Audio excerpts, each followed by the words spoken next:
Excellencies, Ministers, Generals, Admirals, distinguished delegates, ladies and gentlemen, good morning to you all.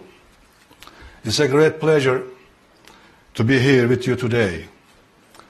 I would like to extend my special thanks to Mr. Peter Van Prek, Mr. Harjit Sejan, Minister of Defense, and their teams for the kind invitation and the hosting the world-class event. Today I will be sharing with you some of my views, thoughts on the changing security environment. In the last 25 years, as a result of the new actors, we started to witness a shift from a unipolar to multipolar situation. Additionally, technological development provided more devastating weapons for states as well as terrorist organizations, such as FETÖ, Fethullahçı Terrorist Organization, DAEŞ, PKK, PYD, YPG, Al-Qaeda, Al-Nusra, and so on. In the security environment, some states resort to means other than conventional war, such as blunt, undeclared, proxy, and hybrid warfare. We may call this new security environment as Cold War 2.0 or post-Cold War era. In this new era, we need quantum leadership to creatively deal with the rapid change, uncertainty, and the decentralization. At this point, I have to tell you that using some terrorist organizations to eliminate other terrorist organizations or using them as proxies will lead to dangerous implications on the security environment. You may agree with me that the complexity of the security situation increased exponentially. There are so many challenges, crises, and conflicts. Yet we hardly see any lasting settlements or agreements, and hardly any comprehensive solutions. Even reaching a good old modus vivendi has become harder. Increasing number of crises has led an arc of conflict and instability, placing Turkey at the very center. As we are in favor of the territorial integrity and political unity of our neighbors. Based on this background, let me share with you a brief security overview from the Turkish point of view, from the Turkish perspective. Putting aside other problematic issues such as North Korea, he left, fragilities in the Balkans and the difficulties in Africa, to the east, Afghanistan still remains in a dire situation. Further to south, tension is on the rise in the Gulf. The situation in Yemen remains alarming. In the Mediterranean basin, the Israeli-Palestinian conflict continues. We should not forget the troubles in Libya as well. Prolonged conflicts and illegal occupations continue in Nagorno-Karabakh, Abkhazia, and South Ossetia. Crimea remains illegally annexed. These conflicts need to be resolved on the basis of the sovereignty and the territorial integrity of Azerbaijan, Georgia, and Ukraine. In our immediate south, we are bearing the brunt of the daunting conflict in Syria and the turmoil in Iraq. Like doctor's description about the situation of a patient in the intensive care unit, the situation in the Middle East, serious and stable or unstable.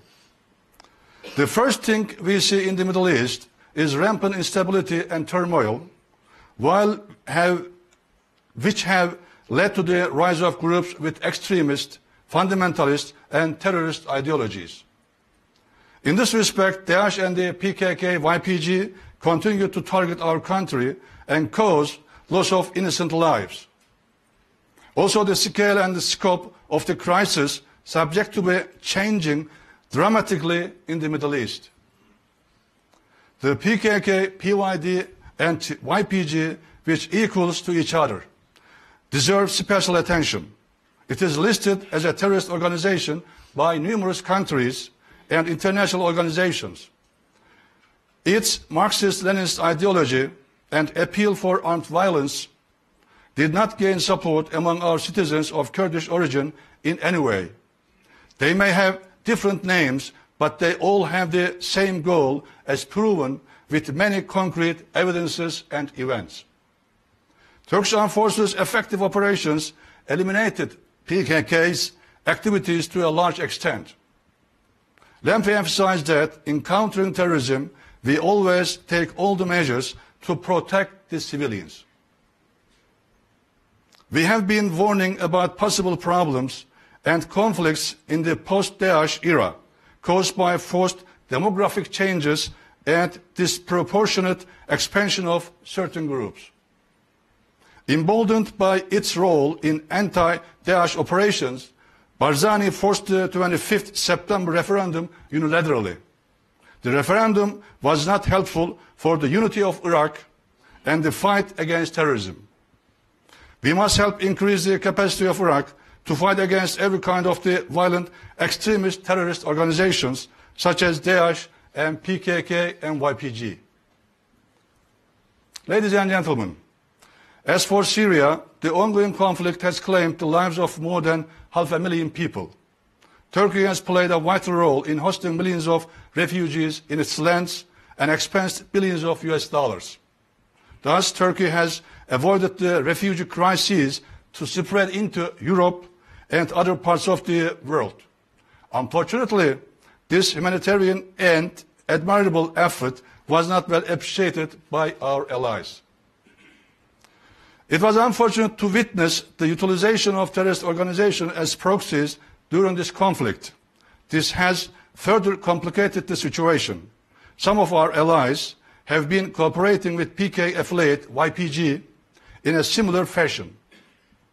They have been supporting PKK YPG in almost all domains, despite the news of acts amounting to war crimes. It was disappointing to see that some allies provided weapons and ammunition. I'd like to underline that PKK YPG uses these weapons and ammunition against the Turkish citizens and the soldiers. Additionally, we are having a hard time to understand the ethics in fight against a terrorist organization with another one. It seems that a simple name change has been enough for some states. Even the hard facts are being overlooked. The celebration of YPG terrorists under the poster of their so-called leader Öcalan in Raqqa have some escaped their attention. They also disregarded the dirty deal YPG brokered with Daesh for evacuation of Daesh terrorists from Raqqa, even with their weapons. It is unbelievable. Distinguished guests, before moving to Daesh, I would like to particularly emphasize that any attempt to affiliate terrorism with any religion or ethnic group is utterly wrong and would in fact play into the hands of the terrorists. Daesh has nothing to do with Islam. Let us not forget that Daesh has also been attacking Islamic countries and killing innocent Muslims without any hesitation. Cynically, terrorist organizations are exploiting the term Islam, like other values. One has to be careful for not hurting the feelings of the millions of the innocent Muslims. Do not mix Muslims with terrorists. The key must be zero tolerance for terrorists. For instance, we have witnessed tragic attacks in Myanmar against Rohingya Muslims. The attackers were Buddhists. However, no one referred them as Buddhist terrorists. As for the situation on the ground, Daesh looks close to ultimate military defeat, but its ideology still looks firm. Military line of effort triggered movement of the foreign terrorist fighters to other conflict zones, third countries, as well as to their home countries. As for our measures, almost 20,000 foreign nationals were intercepted, deported, detained, and arrested, while more than 50,000 banned from entering Turkey. Turkey's participation in Operation Gallant Phoenix and effective intel sharing facilitated all these efforts. Daesh's divisive propaganda, together with differing agenda of various terrorist organizations used as proxies is an indicator of many more crises to come. It is time that all actors on ground stop using terrorist organizations as proxies, which is detrimental to themselves, the region and international community. A solution acceptable to all sides can be accomplished only if all actors abide by the rules of ethics. Turkey, together with the Russian Federation and Iran, has been implementing the measures agreed on during the Astana meetings. We have deployed troops in Idlib, which is one of the 4 de-escalation zones. Similarly, our efforts in the Operation Euphrates Shield area are focused on the normalization of life, the return of locals back to their homes, and establishment of the local administrations. Ladies and gentlemen, we believe that NATO is one of the most effective and successful military organizations in the history. Recent developments indicate that the alliance has to switch its main effort to collective security concept.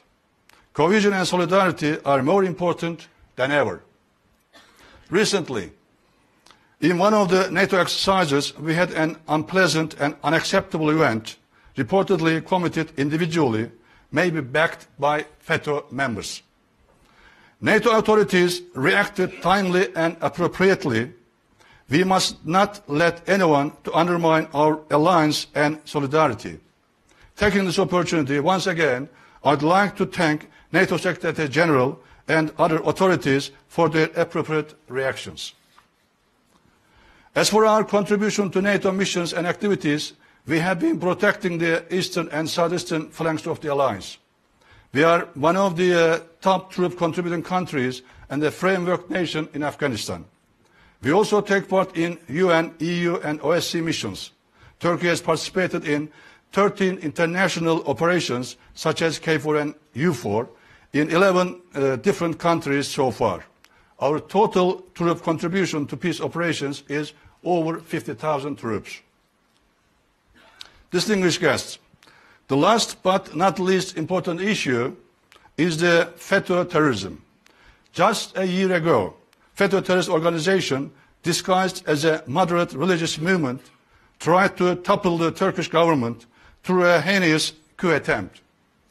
FETÖ members from different backgrounds participated in this treacherous act that claimed the lives of the 250 citizens and left more than 2,000 wounded.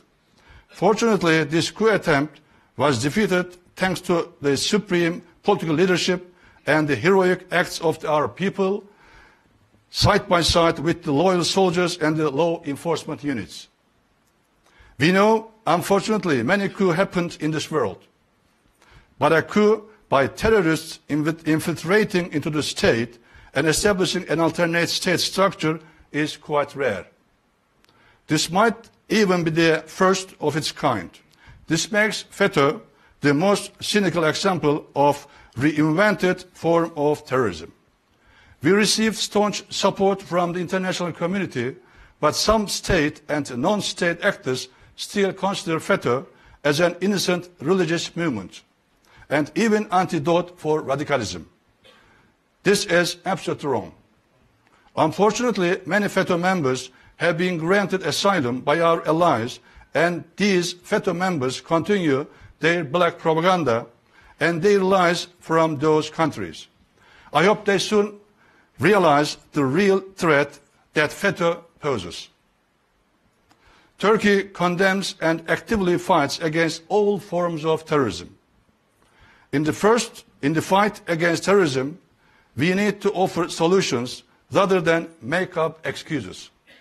So I have to urge everyone that we should have a new thinking.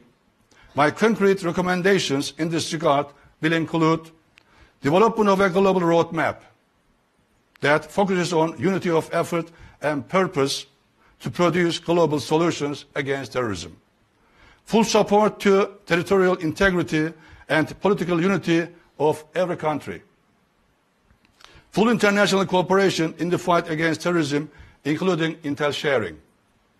No discrimination among terrorists, and most importantly, not affiliating terrorism with any religion or ethnic group, eliminating all kinds of financial resources of terrorists, addressing on how to remove the root causes of terrorism and extremism, preventing new conflicts, divisions and wars while trying to resolve the existing ones with a comprehensive approach. Last but not least, as our President has stated, we should remember that the world is bigger than 5, referring to the United Nations Security Council. Along with other international organizations, United Nations Security Council should also fulfill its responsibilities in addressing the tragedies that affect the lives of millions.